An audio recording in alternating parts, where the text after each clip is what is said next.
Estamos muy contentos porque el día de hoy vamos a inaugurar nuestro canal de podcast y evidentemente vamos a tener nuestro video en nuestro canal de GemTV y lo vamos a hacer junto con nuestro consultor especialista, Domingo Lázaro, que nos va a estar platicando acerca de cómo ser más acontables. ¿Cómo estás, Domingo? Muy bien, muchas gracias. Encantado de estar con vosotros.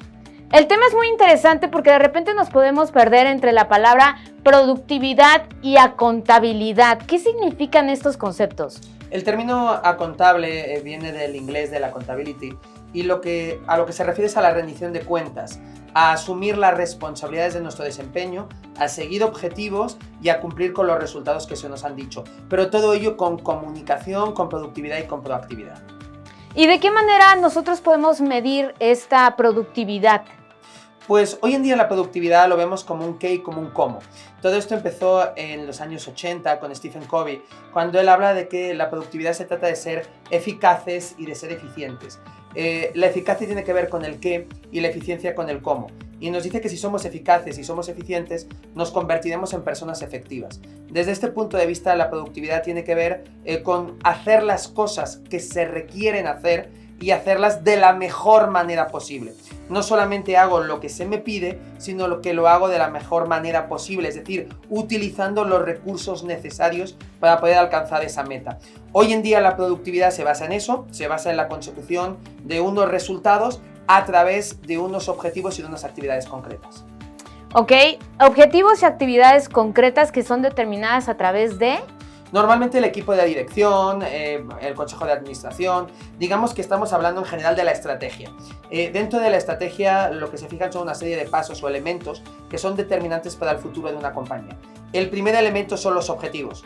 Decía Séneca, intelectual del siglo I después de Cristo, que sirvió a 4 emperadores, entre ellos al emperador Calígula, imagínate, todo un superviviente. Decía Séneca que el viento nunca sopla favorable para el que no sabe a dónde va. Los objetivos es ese rumbo, ¿no? Se habla mucho de los objetivos SMART, que sean específicos, alcanzables, realistas, medibles y que se fijen en el tiempo. Dime a dónde quieres llegar, ¿no? Entonces lo primero es el objetivo.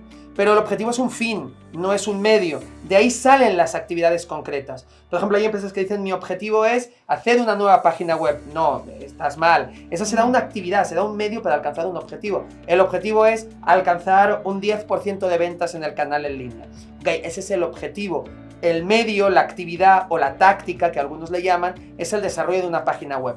Pero una vez tenemos esa actividad, de la actividad penden unos responsables. ¿Quién se va a responsabilizar de esa tarea? ¿En qué tiempo se va a realizar esa tarea? ¿Cuál es el indicador que yo voy a medir para ver si se logra o no se logra? ¿Y cuál es el presupuesto, tanto en recurso económico como en tiempo, que se le va a dedicar a esa actividad?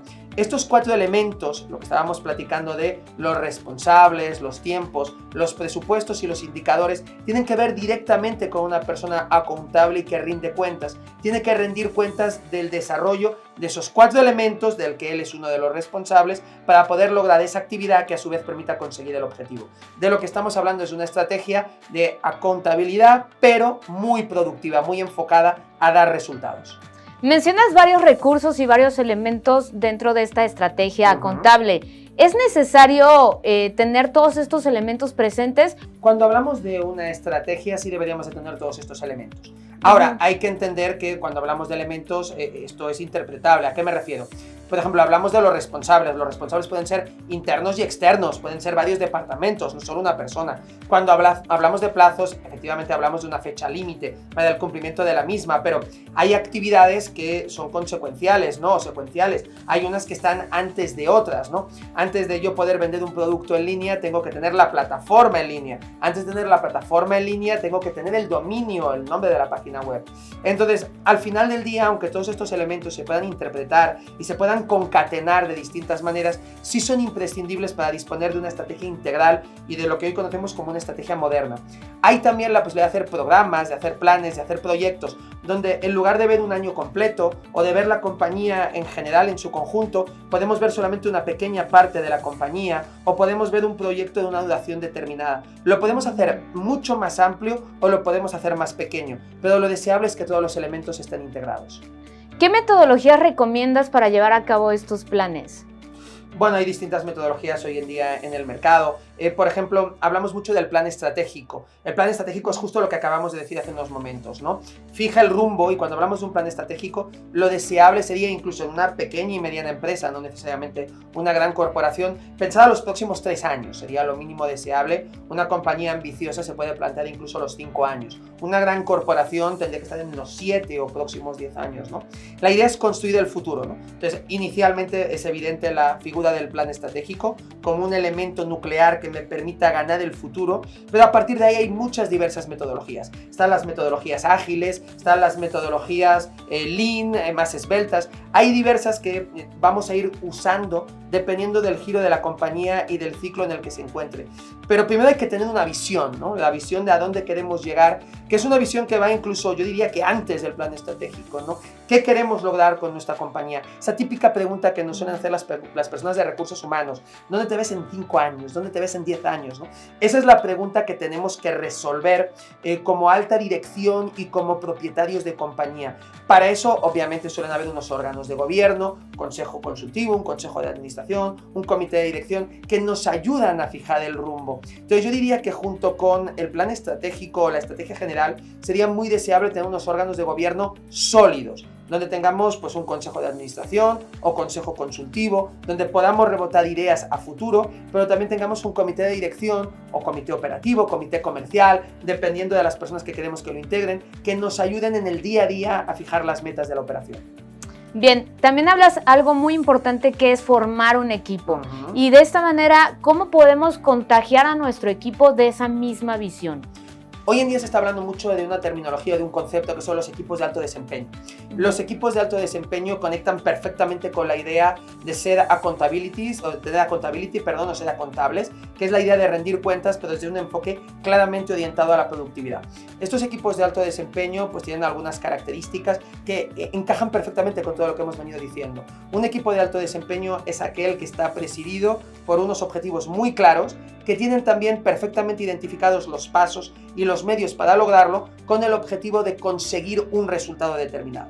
Ahora, al final, un grupo o un equipo está compuesto por distintas personas. Es una individualidad que se convierte en una colectividad. Dentro de esa individualidad tenemos que tener liderazgos. Esto es muy interesante porque no solamente hablamos de un líder, de una cabeza, sino que todos deben de tener ciertas virtudes propias de un líder, aunque haya una persona que esté a la cabeza o que se responsabilice un poquito más de los demás. Cuando hablamos de liderazgo, la palabra en sí es un concepto que ha ido evolucionando. La palabra liderazgo permanece en el tiempo desde los años 40 en el ámbito del management. A partir del año 48 se empieza a hablar, se empiezan a desarrollar papers e investigaciones sobre liderazgo empresarial.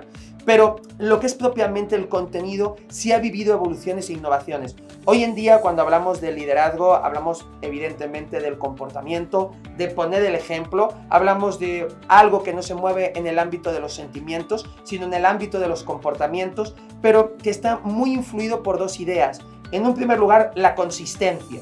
¿Qué es la consistencia? La capacidad de trabajar duro, la voluntad de querer trabajar duro. Esto totalmente integrado por conceptos como habilidades y conocimientos, pero las ganas de esforzarse, la cultura del esfuerzo. Eso es la consistencia. Y en segundo lugar, ¿qué es la agilidad?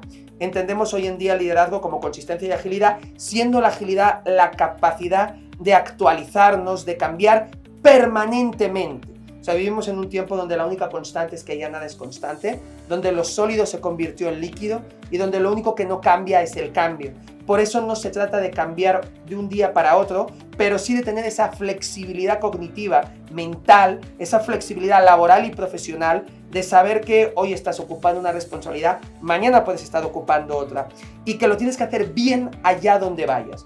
De tal manera podríamos decir que un equipo de alto desempeño es aquel que está compuesto por personas que muestran un gran liderazgo, que son muy consistentes, que son muy ágiles y en las que la motivación, como muy bien decías, es un elemento fundamental. Nos dicen algunos autores como Zig Ziglar que la motivación es como meterse en la regadera. Dice Zig Ziglar, todos los días te metes en la regadera. ¿Por qué te quieres meter en la regadera? Pues para sentirte bien contigo mismo, para que los demás se sientan bien contigo, para oler bien, para estar cómodo. Y después eso es la motivación. La motivación todos los días te tienes que automotivar y tienes que ayudar a motivar a los demás. Forma parte de tu rutina como profesional. Si yo no tengo un equipo motivado, difícilmente van a ser consistentes y difícilmente van a ser ágiles. Y la motivación es una tarea propia del liderazgo. Hoy en día tenemos que liderar y guiar a que la gente sea capaz de motivarse y de motivar a los demás. Y creo que para todo lo que nos estás mencionando debe de existir un buen plan, porque de lo contrario creemos que si hacemos todo a la vez avanzamos más rápido. Esto es equivocado, ¿cierto? Hay mucha gente que habla de la multitarea. Y el problema de la multitarea es que en algún momento determinado pierdes el foco. Tiene Daniel Goleman un libro estupendo publicado en los últimos años que se llama Focus, donde te dice, hoy en día lo que entendemos por productividad y lo que entendemos por rendición de cuentas es que mantengas el foco. Y nos dice Daniel Goleman, no se trata de que hagas más cosas, se trata de que hagas las que tienes que hacer con el detalle, la calidad y la atención que verdaderamente merecen. Yo creo que en un momento determinado estamos haciendo una actividad y recibimos un WhatsApp importante de un cliente o recibimos un correo electrónico de un proveedor que nos va a quitar un minuto contestarle. Podemos en ese momento parar la actividad que estamos haciendo y contestarle rápido. Y evidentemente no es lo mismo una cuestión urgente que una cuestión importante de una cuestión que no es ni urgente ni importante.